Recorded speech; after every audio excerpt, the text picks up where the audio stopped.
Okay.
Okay. Welcome to the City Club of Eugene's May 17th, 2024 program, 15th Night, a community movement to reduce youth homelessness. My name is Andrew Kallick, and I am City Club's president. Today's forum is made possible by the financial support of Sapient Private Wealth Management, a local financial advisory firm with an uncompromising commitment to client care. We greatly appreciate Sapient's support, and you can find more information at sapientpwm.com. We're coming to you from our home at the 5th Street Market in the heart of downtown Eugene, and it's my pleasure to extend a warm welcome to our speakers and to all of you joining us in person, online, and over the radio. For 3 decades, the City Club of Eugene has remained dedicated to its founding mission to build community vision through open inquiry. In accordance with our mission and purpose, we hope to help connect people throughout our community and across generations, identities, experiences, and perspectives. You are invited this week and every week to join us in this effort, to share your wisdom, learn something new, and take active steps to make a difference in this city and region that we love. Of course, we cannot do this work alone. A special thank you to our Platinum, Community, and Diamond sponsors. The Eugene Area Chamber of Commerce, serving as a catalytic leader in creating a vibrant and diverse economy that drives economic opportunity and well-being. Kaiser Permanente, which exists to provide high-quality, affordable healthcare services and to improve the health of our members and the communities we serve. More information at www.kp.org. The University of Oregon has helped Oregonians question critically, think logically, reason effectively, communicate clearly, act creatively, and live ethically since 1876. More information at uoregon.edu. Lane Community College transforms lives through learning. LCC provides comprehensive, accessible, high-quality educational opportunities that promote student success. For more information, visit lanecc.edu. And thank you to the City of Eugene and to Lane County for their support as well. Whether you're joining us for the first time or you're a longtime listener, I invite you to support our work by becoming an individual member, a business or community sponsor, or by giving us an idea for an upcoming program. You can do all those things and more at cityclubofuGene.org. With that, I'll turn the mic over to Betsy Pownall, coordinator of today's program. Betsy.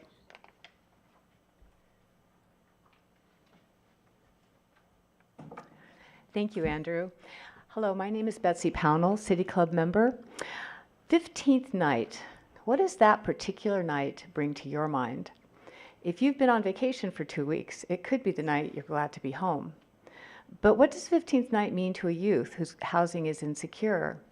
Looking Glass Community Services found that youth who have been on the streets unsheltered for 15 consecutive nights will be more likely to become chronically homeless. The night that you're glad to be home could be a precursor for an unhoused youth's potential for chronic homelessness the rest of their lives. In 2017-2018, Eugene Forget School District ranked 6th out of the top 10 school districts in Oregon with the highest total number of K-12 students experiencing homelessness. Axios reported that Oregon had the highest rate of unsheltered, unaccompanied youth experiencing homelessness in the nation in January 2023. With the goal to end youth homelessness in Lane County, 15th Night, a broad collaborative partnership that helps youth rapidly gain access to community resources, programming, and shelter, was launched in 2015. In 2017, 15th Night went directly into the schools. Here today to discuss the 15th Night School Mobilization Model are Megan Schultz, 15th Night Community Coordinator, Tristan Newman, 15th Night Program Coordinator, Mike Ingman, Principal at Sheldon High School, and Alistair, a University of Oregon college student who benefited from 15th Night while they were in high school. With Alistair's permission, we're using a recorded video from another event where Alistair speaks of their experience. 15th Night is an extraordinary program that is benefiting youth in our county and recently in our state. We are so grateful to have the three of you here today. Thank you. And Megan?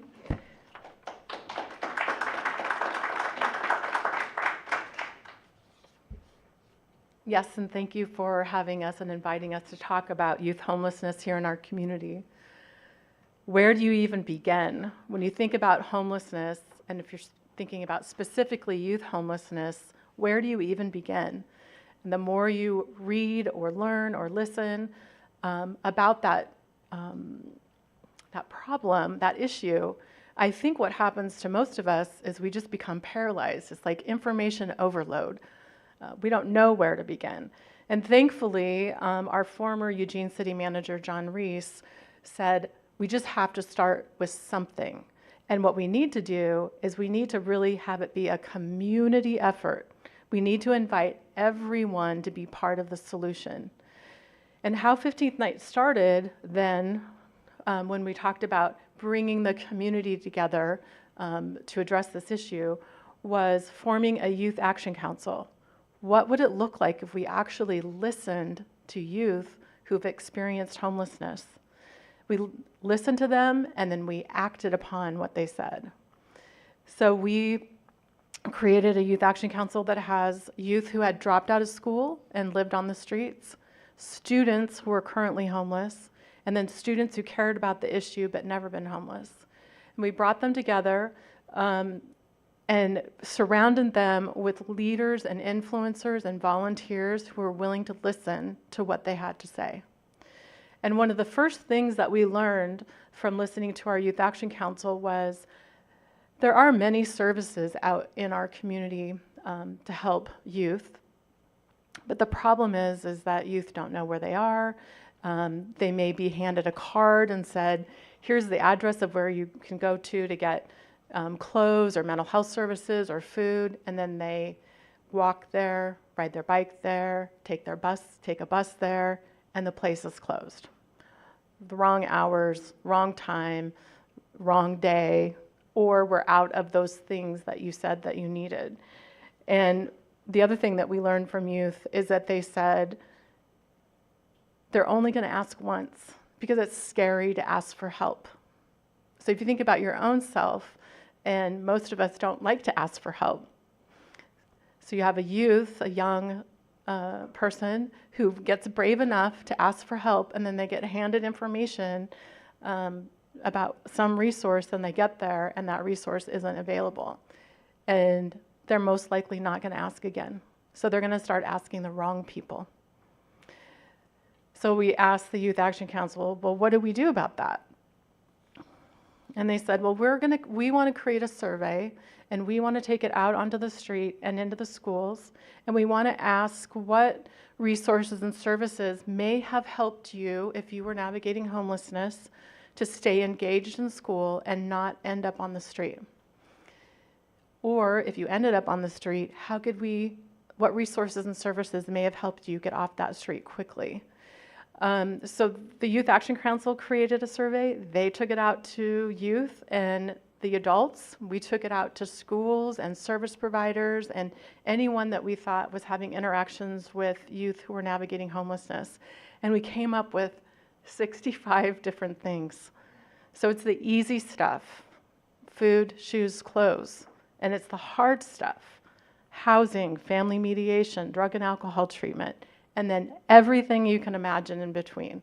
mental health services, physical health, jobs, I mean, everything you can, mentors, everything you can think of.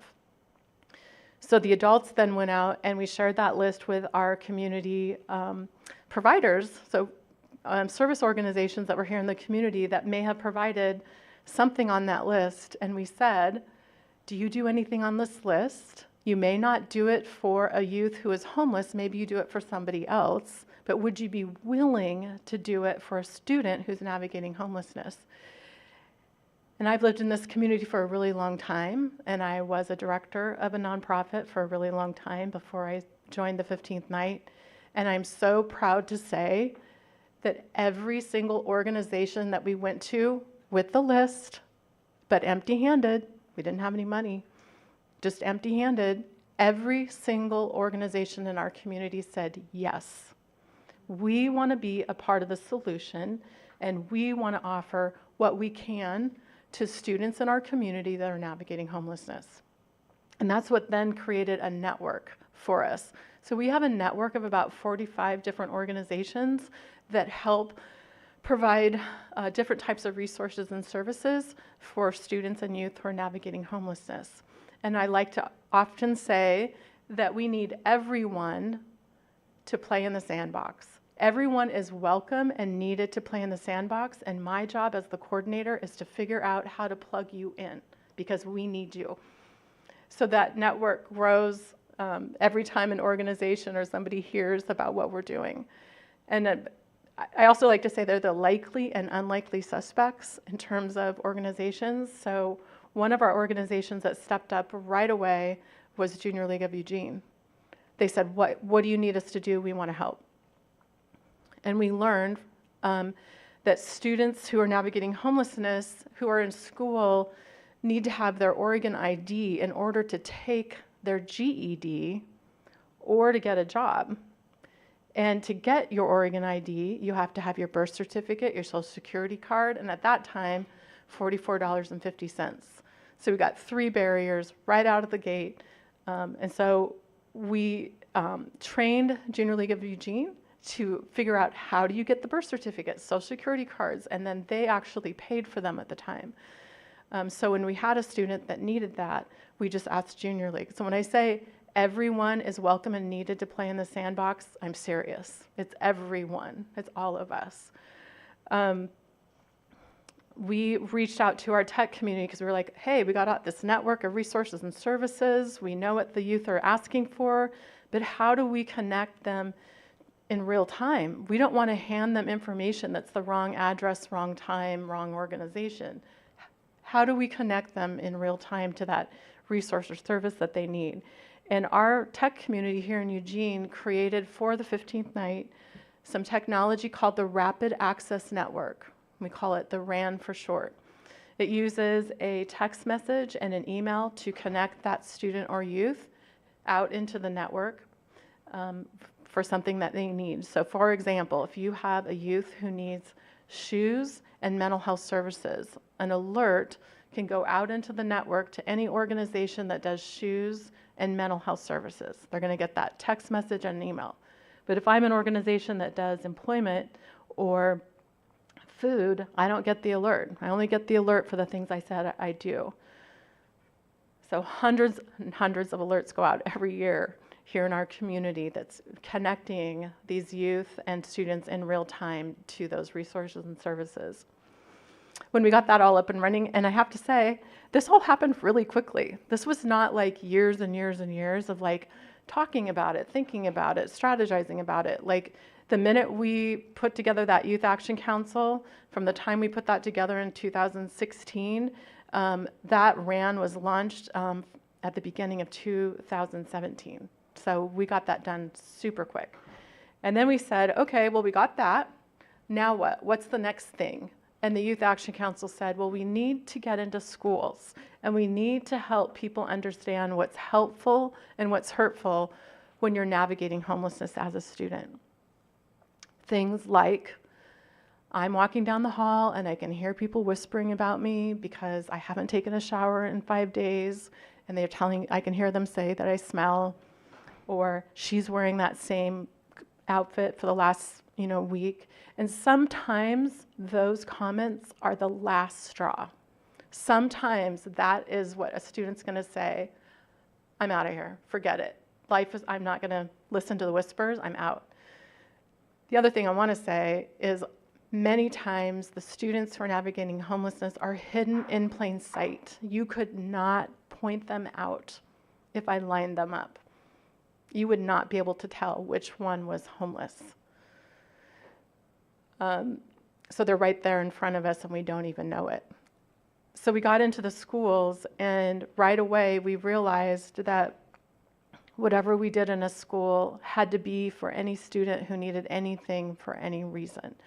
And that not just for our students who are navigating homelessness. And that's how we got into the schools. We started here in 4J, and that's how I met Tristan Newman, who at the time was the school secretary, office manager at South Eugene High School. And South Eugene High School is the one school that actually helped us pilot and figure out, well, what are we doing? So I'd like to introduce 4J's 15th night coordinator, Tristan Newman.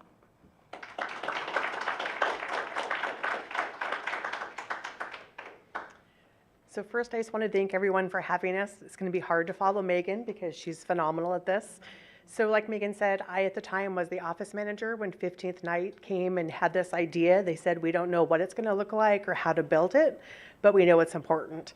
And at the time, we said no at first, and then they came back and we said, okay, let's give it a shot. So for the first year, we were really slow and methodical because we really had to make sure whatever we were building was a sustainable thing. It was really important that we weren't another adult that disappointed a youth when they reached out to us when they needed something. So the first piece you do when you go into a school, when we're coming in to do a school mobilization, is you interview staff members, as many as possible. You want to understand what are the barriers in the school, what are the services the school is offering, and are students accessing those services, and why or why not. And so you're talking with teachers, classified office staff, coaches, custodians. You want this wide net of information. And so you gather all this information looking for common themes, so it will not be shocking to you to know mental health, housing, food insecurity are the top things we hear at every school. The other piece we do as well is we have a team that goes in and meets with our students. So we do a student assessment because we have the staff side of it. We want to hear from the students, what do they see are the barriers, what do they need more of, and how do we build that? So after we get that report, we meet with the admin team and we present this report and we make recommendations to them. And then we work with that team to decide what are the easy things. So food pantries, that is an easy thing for us to build in the school to provide food support. Mental health is a hard one, but we know we need more of it, so we go out and we look at community providers that can help us with that, whether that's Hoots, Oregon Social Learning Center. We're building programs, bringing in program providers. And then we start working with the students on how are we going to execute this, what does that look like, what are the barriers, because we as adults think we know how to fix those answers, but it's really the youth that are going to tell us how to implement and how to change the stigma of that. So a lot of the work we do is led by students. We have our Youth Action Council out in the community that Megan talked about, but inside our schools. It could be our ASB students. It could be our National Honor Society. It's affinity clubs. It's just any student that is passionate about making an impact for their peers. Sorry, I'm looking at my notes to make sure I don't forget anything. The other piece Megan did share is that everything we do in the high school is for any student for any reason. You do not, if you're the teacher, you don't have to ask those hard questions or make those assumptions. If a student shares with you that they need something, you don't have to go through a checklist to see, do they really need it or do they not need it? If they need it, you simply ask for that request. So in our high schools, each school has their own rapid access network, which is the technology Megan talked about. Part of my job is to build community around each school. So I go out into businesses, community partners, and community responders to build resources around each region. So around the Sheldon region, what businesses or agencies might partner with that to help those students. And then the same with North, Churchill, and South Eugene High School. All staff are trained on the Rapid Access Network, so any staff member for any reason has access to that at any time to send that alert. Our hope is that within 24 hours we have a response to them. So it's not, obviously housing and some of those pieces are a little more difficult. As we know, housing is short here in Eugene, but 15th Night has a housing navigator who responds to that and who will do front door assessments and walk students through the process, as well as we have people that'll do help students process SNAP benefits, OHP. We have a lot of great partner agencies that, like Megan has said, have stepped up to the table to support the work that we're doing. I think that's, oh, sorry, community responders. So one of the big things that we push in each region is community responders. How we get asked, you know, how can I support or what can I do? We have what we call community responders. And what that is as a region admin, I send out an alert. And it could be a pair of shoes, it could be a gift card, it could be a jacket, could be an air mattress because the kids are navigating homelessness and they're couch surfing. This alert goes out in real time to people that have volunteered to receive these. And if you're able to respond to it or help with that alert, you respond to it. And if not, you just ignore it until the next one comes out. So that is a way we really fill the gap with the different needs that we have for our students, along with other partners who provide services and foods and different things. I think that is all I have. I think Mike Ingman is going to come up and talk. Mike is the principal at Sheldon who, when we got to Sheldon for the first year, he was like, yes, how quickly can you do it? And we were like, oh, no one's ever been this quick wanting us to implement everything. And so Mike was like, he and Sheldon are the, I don't want to say the gold standard because the other schools are listening to this, but the way that they implement it has been phenomenal, and other schools are now wanting to tour Sheldon to see what Mike and his students are building. So please welcome Mike Ingman.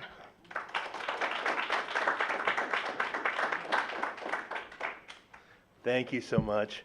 And what an honor it is to work with 15th Night, and they're just tremendous you know, advocates for youth, and they do amazing work for our community. And you know, it was really great. I came to Sheldon in the fall of 2019, and the first thing that we always want to do is you want to assess what's in the building. And 15th Night came in. They did that staff assessment, and it was tremendous. Listen to staff. Then they give a report, and we were able to see exactly what we needed. And it really revealed the areas of growth that we needed to have. And one of those big areas is that we needed to increase that feeling of belonging for all of our students. Again, this isn't just about homeless youth, this is about all youth, because all youth are can take on those programs. You know, Sheldon had a rapidly changing demographic. South was always kind of thought of as a rich school, and dare I say a rich white school, but with the changing demographics, you know, Sheldon was not that. And so they helped us to really see what students needed and how to do that. And really addressing physical, mental, and emotional needs for all of our students. And so out of that initial assessment, there were some areas of improvement that were seen that we needed to do right away. You know, one of those things is, and Trista touched on, are all the kids accessing all of the things and all the services that were available. At Sheldon, what we found was that our free and reduced lunch students wouldn't go eat in the cafeteria because there was a stigma. All the other students would go off campus to eat, and instead the free and reduced lunch kids were the only ones in our cafeteria. So based on the assessment, the first thing we did is we moved our coffee cart into our cafeteria and brought all of our kids would come into the cafeteria and now eat. There was no stigma attached because are you getting a cup of coffee or are you getting a free lunch? Nobody knew. And it was just such an easy change, but it made such a difference for so many kids. Another area that we found that we need is that in our community we have high levels of food scarcity, and that our staff didn't recognize it right away, but we wanted to make sure that we had food for all of our students. And so we created a food pantry there. And again, the food pantry fed kids during the day, and then they have backpacks that they can take in the evening and bring that home to feed their families. Because health is not only about the student, but it's about their whole family. And as I said, I arrived at Sheldon in 2019, and lo and behold, in 2020, we all knew about this worldwide pandemic that hit, and food scarcity became even bigger of an issue. And 15th Night were the people that continued to have food boxes, and whether we had people coming by to pick up food boxes, or I would load 4 or 5 food boxes in my car at the end of every day and drive it to people's houses, 15th Night stuck with it and stuck through that to make sure that we had that food. Sheldon, and any high school you go to, how you look matters. And we'd like to say it doesn't, but it really does. And so, we have a clothing boutique at Sheldon. And it's not a clothing closet. It's not something that's stigmatized. It's actually in our cafeteria. And students, whether it's before school or at lunch, there's students that are shopping in quotes because nothing costs anything. We have a student group that actually takes all of our donations. They sort through it. It's set up like a store where kids come in and they pick whatever they want, as much as they want, and they take it with them. In the morning, a lot of times you see kids take 2 or 3 items, head off to the bathroom, and they're wearing different clothing throughout the day because of that clothing boutique. And I think it just makes a huge difference. And every time we go in there, I joke, but it's true. Boy, every pair of those shoes are better than the pair of shoes I'm wearing. The kids look great and they feel great, and that's really huge for us. We did the same thing with school supplies. Right off where our clothing boutique is, there's all the school supplies you could possibly need, whether that's pens, papers, backpack, 3-ring binders, anything you could possibly need is all there. It's all free. And we took also, I should have already mentioned that in our food pantry, there's all the personal hygiene products that anyone would ever need. Again, we're trying to knock down every barrier we can to allow kids to take on, their education and be able to learn. And how we did it, I think, is the most key part, and I think it's transformational. What 15th Night did with us is that our student leadership took this on, and our student leadership, our associated student body officers, as well as students who are in a leadership class, they're the ones that ran the clothing drives. They're the ones that ran the food drives. They're the ones that really were instrumental in destigmatizing, that any kid could go to the food pantry and get a snack. And it was important that our leadership kids, our athletes, all of those kids were going and getting snacks. And it made it so no one was ever really concerned about, hey, only the poor kids do that, or only a homeless kid. No, every kid does it. It's available to every kid. And I think it's the only real way that you can take away that stigma. Again, our students run all of those. We have our food pantry, our clothing boutique are all run through CTE classes, which is career technical education. So they're running that clothing boutique like it's a business, because it really is a business. We're in the business of people, and making sure that all kids feel comfortable getting clothing and having it set up in a way that it's attractive is super, super important to us. And it really, has changed the way we view things. We have a transitional education network as well. Those are our students with significant cognitive disabilities. Those students are actively involved in Clothing Boutique, Food Pantry as well. And that then expanded to, we have unified sports where general education students and our 10 students play basketball together. We have, and they play against all the other schools in our community. We have classes that combine gen ed and our 10 students. And that's not a stretch away from what 15th Night did. What 15th Night did is they kind of tilled the soil and they allowed us to create something different, because kids could be leaders and every kid felt that every other kid deserved the dignity of being who they really are, and that money, that status shouldn't get in the way, but we should knock down barriers so every student can be the very best they can. And it's amazing. The work the 15th Night does is amazing. And it's super easy for a principal to get up and brag about the kids that are in their school. But we want to show you a video, and the video is of a Sheldon graduate, and it's Alistair. And Alistair's going to talk a little bit about 15th Night and the impact that 15th Night has had. So Alistair will take it away on this video.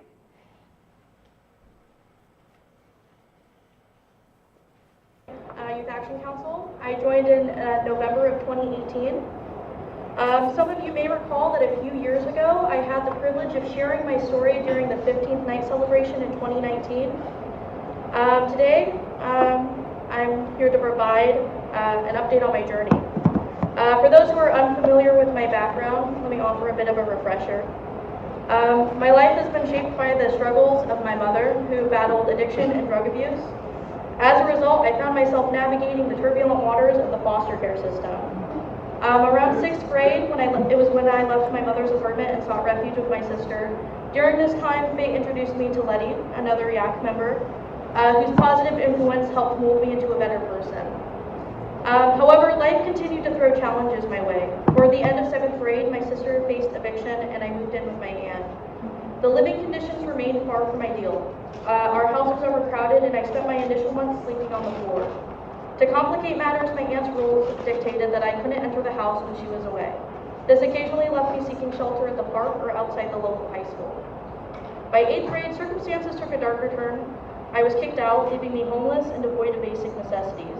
The stress was overwhelming and attending school felt nearly impossible amidst the chaos. Eventually, I stopped going altogether. It was during this time that I received an invite from Tana to sit in on a 15th Night meeting. And I agreed only to go because I was told that there would be lasagna.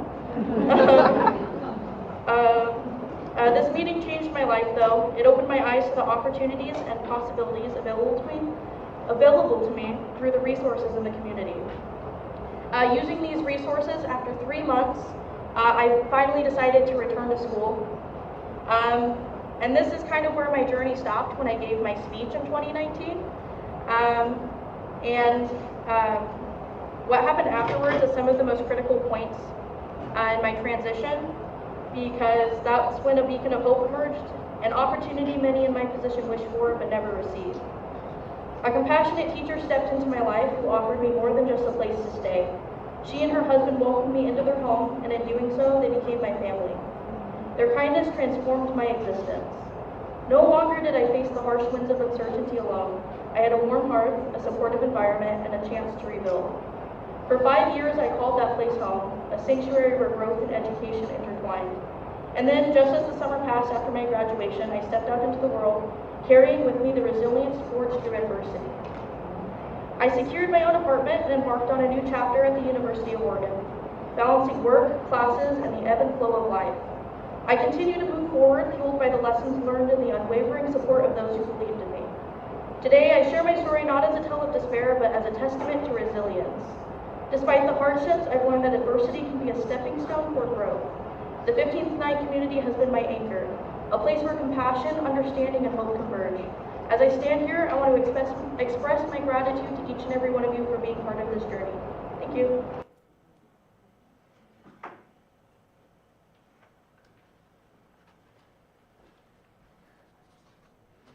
Terrific. Thank you all so much. We'll begin our question and answer session in just a moment, but first I'd like to thank the business and in-kind sponsors whose support helps to make City Club possible. Thank you to our gold sponsors, Network Charter School, Hirschner Hunter LLC, Evans Elder Brown and Subert, Hudson Dental, and Luvis Cobb. Thank you also to our in-kind sponsors, KRVM 91.9 Radio, Alpha IT, Dotson's Photography, and Kid Sports. Also a special thank you to our award-winning public radio station, KLCC FM 89.7, for airing City Club programs Monday nights at 7 p.m. For those listening at home or in the car right now, your household is one of several thousand tuning into City Club on KLCC, and we love that you're here. You can also find all recent City Club programs archived on KLCC, as well as on our YouTube channel and as podcasts. We'll take a brief break before returning for the last part of our program with question and answer. Thank you.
This microphone.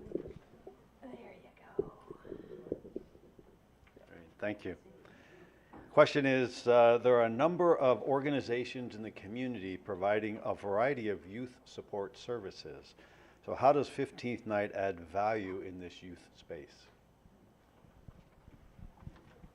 That's a great question. So 15th Night is built on what's called a collective impact model. So it's designed to bring everybody together. So all of our youth serving organizations, and then those who may not be serving youth but want to be part of it. So I think the value that the 15th Night is bringing is that it's truly a community effort that includes our community responder volunteers and the students and the youth themselves and all the youth providing organizations and others that provide services to other populations. But I think that's the value, is that this really is a community effort and bringing everyone together to address the problem. Anybody else want to add? Okay. Maybe you covered that one. Okay. Hello, my name is Mark Horney. I'm a City Club member. For those parts of the program that are based in the schools, do you have to make special arrangements for times when school isn't in session, such as over the summer? Good question. Go ahead and talk to that. Oops, sorry. I'll lose my glasses. That is a great question. So the school office has office hours Monday through Thursdays, typically during the summer hours. Students are able to access the food pantry. The office is open to any walk-in people, during that time. Hoots, who does crisis intervention, that is one of our partner agencies. They actually host summer hours, and so we share that out on our newsletters. It's on our 4J website. We try to share that out before school gets out so students can access that. Clothing Boutique is typically open through the summer. I will say it's a little different because our custodians have a cleaning schedule and they don't always love that we have it spread out when they're trying to clean. But I'm a 12-month employee, so anytime a student or family member needed something, they can access myself. Do you have anything? And I would also just add that there's times when families need something delivered, they need more supports, and the summer, believe it or not, sometimes it's easier because the principal isn't locked in office with teachers, students, and so we can actually reach out that way as well. And so we always try to do our level best to support all of our kids. And I guess, my mind's locked in summer, but that's also true over winter break, spring break, and other breaks. It just, the sun's shining outside, so it feels like summertime. Yeah. And then I also would add that one of the 15th Night partners is Whitebird, and they answer for us a 24/7 resource line. So it's not a crisis line. It's a resource line. It's available to any student or youth, and they can call that number or text that number 24/7. So, and then the Whitebird staff can send alerts out in the RAN. So that's also one of the safety nets that we have after hours, on weekends, on different school breaks. Joel Corin, City Club member. I heard that you're in 4J. I did not hear what other school districts you're in and what plans you have to expand. Thank you, Joel. We are in, so we're high schools. So we're in Springfield and Thurston. We're at Willamette, 4J, Cresswell, Mapleton School District, Junction City High School. Did you say South Lane? South Lane School District.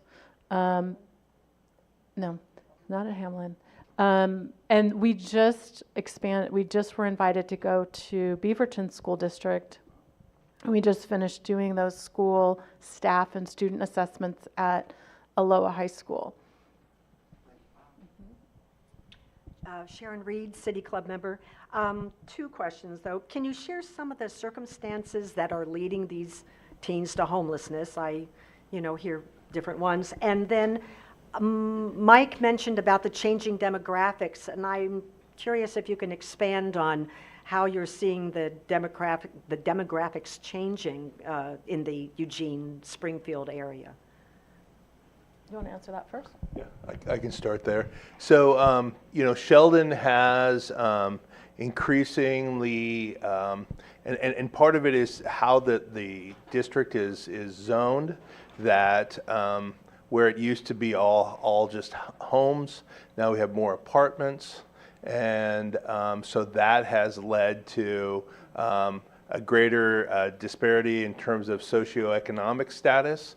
So we don't have just that rich, and I say that in quotes, kind of family. We're also, in terms of our demographics, we're about a third of our students are non-white, and it's fantastic. We have affinity groups. We have a Black student union, Asian student union, and I can continue. But what we're really trying to do is make everyone have a place at Sheldon. It's that concept of belonging, and I really that happens in all of the schools in 4J, but I'm really proud of that at Sheldon. And I'm going to start the first part of the first part of the question.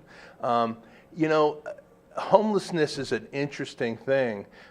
Many times, you may think of someone sleeping on a park bench, or you may think of someone camping, and that is homelessness, and that is one of the things we see. But you also see kids who are couch hopping, so they're moving from family to family wherever they can have a warm bed. You see multiple families living in a dwelling meant for one, so we may have 2 or 3 families that are sharing an apartment. And so, and that also qualifies as homelessness. And so I think that's one of the pieces that we have to be aware of, is that as times have changed, and there's tough economic times for people, sometimes how people survive is just different for different kids in our school. When I started with the 15th night, I think I had a lot of stereotypes in my head about who these youth were, or who these students were or weren't. And honestly, one of the things I thought was they're just not paying, they don't want to follow their parents' rules. And so they leave, and now they find themselves without a place to stay. And I learned really quickly that happens to very few kids. We have hundreds of kids that are homeless, hundreds of students who are homeless here in Eugene, Springfield, and very few of them fit that category of, I just don't want to follow my parents' rules. A lot of times it's a mental health issue that the parent is having, or drug and alcohol abuse of the parent. Sometimes it is the kid that's struggling with the mental health, or and then we also hear like a family that may be experiencing homelessness. When a student gets to be like in high school, the family will say, we can't even take care of ourselves. Good luck. Like, we need you to go figure out how to take care of yourself. It's not that we don't love you, and not that we don't want you to be with us, but we can hardly take care of ourselves. So you have kids living in cars, you have kids living, like Mike said, couch surfing, living in sheds, and then getting themselves on the bus to school. We do have kids that live in tents and then get themselves to school the next day. I mean, it's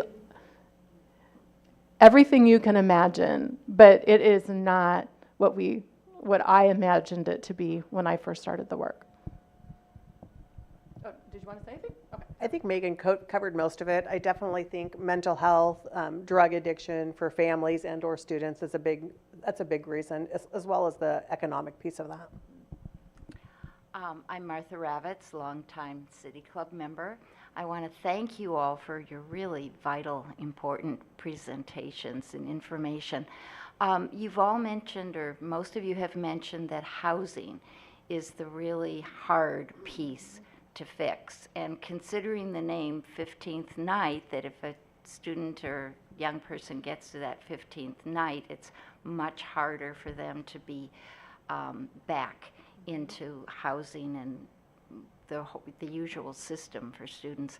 So what can be done about housing? What do you do when a student is sleeping in a car or a tent or in the park?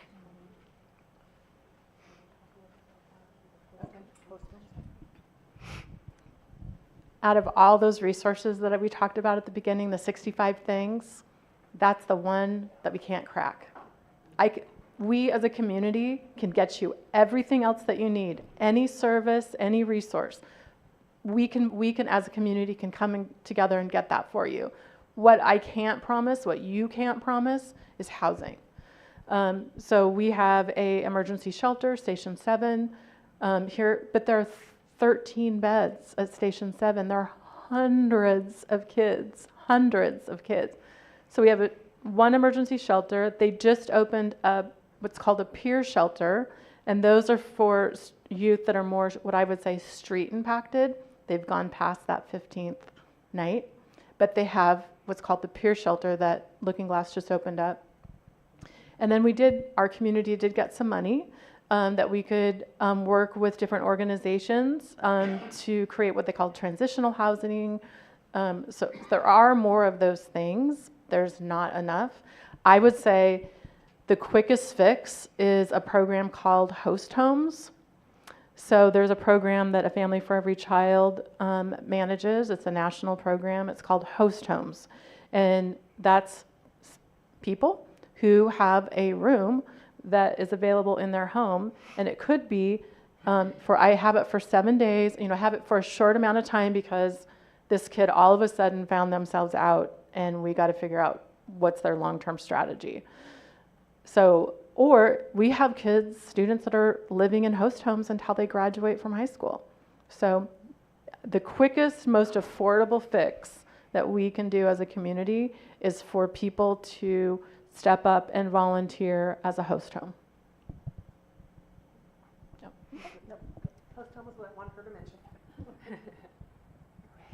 Hi, my name is Kellyanne Stiles, and I'm a member of Junior League Eugene, so I'm familiar with 15th Ninth. We did a lot to help promote and sponsor and donate, and we still have members doing that. Yes. So we do a lot to try to raise awareness against sex trafficking. My daughter personally died as a victim of trafficking, so it's very close to my heart.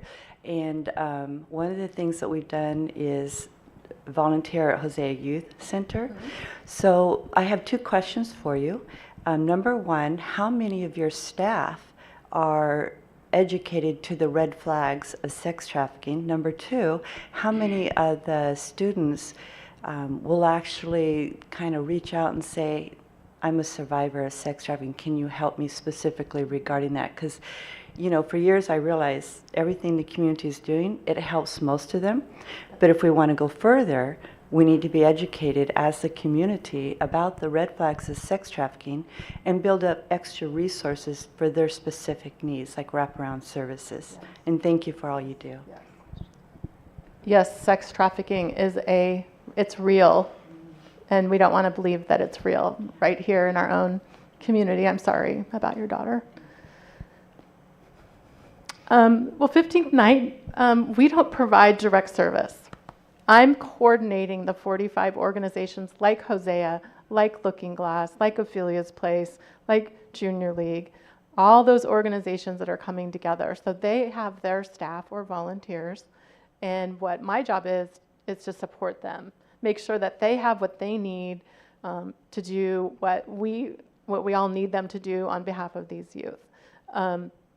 So there have been times where we do training, so we'll bring in trainers on different topics. Once a month we bring the network in, and there has been training on sex trafficking. We also have some of our Youth Action Council members that have been trafficked themselves. And so when they're doing outreach, they're on the lookout for that as well. So I feel like because of the work of Junior League, and that you're raising awareness of this issue, more people know that it's happening and know what to look for. So thank you. So one of the things we started doing in our high schools this year during like open house events or incoming nights for different students, we have opened it up to tabling for partner agencies.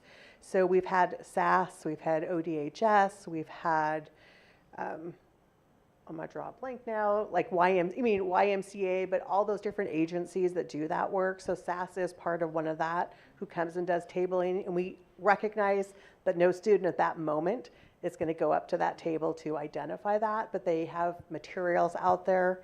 Our counseling staff, Mike can maybe talk about this, but they work with those students and they connect them to those services as well. Yeah, and again, I'm sorry for your loss as well. And you know, just like we ask our kids every day to get a little bit better at Sheldon High School, I think you have brought something to me that I can get a little bit better too, that we can bring more training to our full staff and have deeper conversations so we can serve the needs of all of our kids. And so thank you so much for bringing this to light for me today. And that's something that I'm going to bring back with me to Sheldon. Thank you. So we have some time, don't we? Oh, good. How does somebody get involved with you? How do people that have volunteer time want to support you? How might people get involved? Well, I think that community responder volunteer is like the easiest way. And so you can sign up to be a community responder for any of our specific high schools. So if you're near Willamette High School and you want to be a responder for Willamette High School only, you can do that. You can pick multiple schools, or you can be one for just the 15th night in general. We're sending out alerts that aren't necessarily school students that need help, but youth and students that are in the community that are working with our partner organizations. I would say don't sign up for like more than 2 because you will your phone's going to blow up getting alerts. So I'd stick to like 2 and see how that works for you.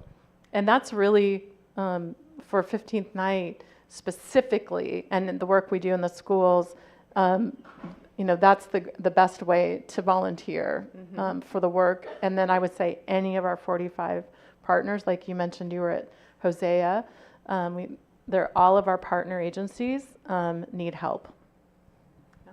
And how about youth? How would youth get involved? Like if somebody wants to be on the Youth Action Council, or what's the process for a teenager to get involved?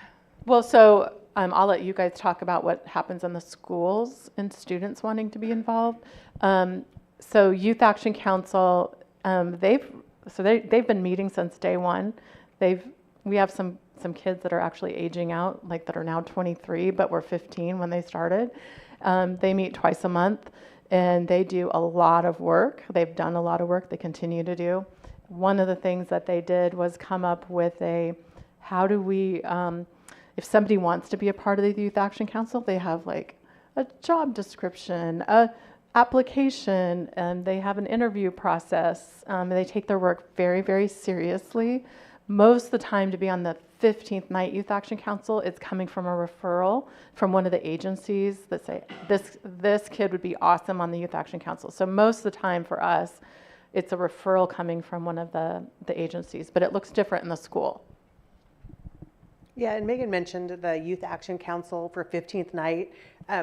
We have a team member that comes into all the high schools and will talk to different groups to try to get representation from each of the schools. So Alistair, whose video we showed, was the Sheldon Youth Action Council member, and we have different kids, or students, sorry, not kids.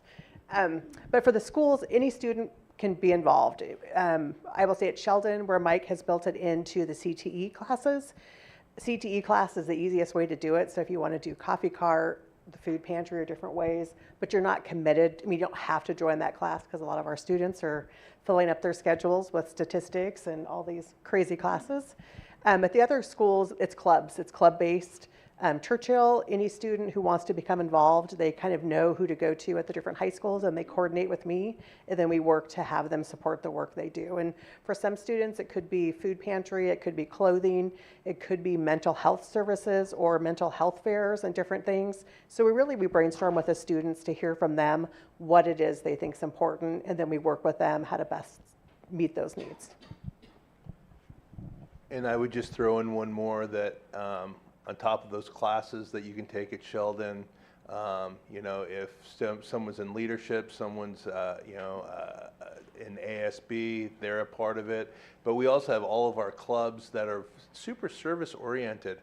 Our feminist student union, they did hygiene products, and they did a drive to make sure that everyone had enough feminine hygiene products that they needed. And so a lot of our clubs will leap out and do something to serve the greater needs of the students that are in our building. Is that it? Great. Thank you all so much. Really appreciate it. I'm going to hand it over to Andrew.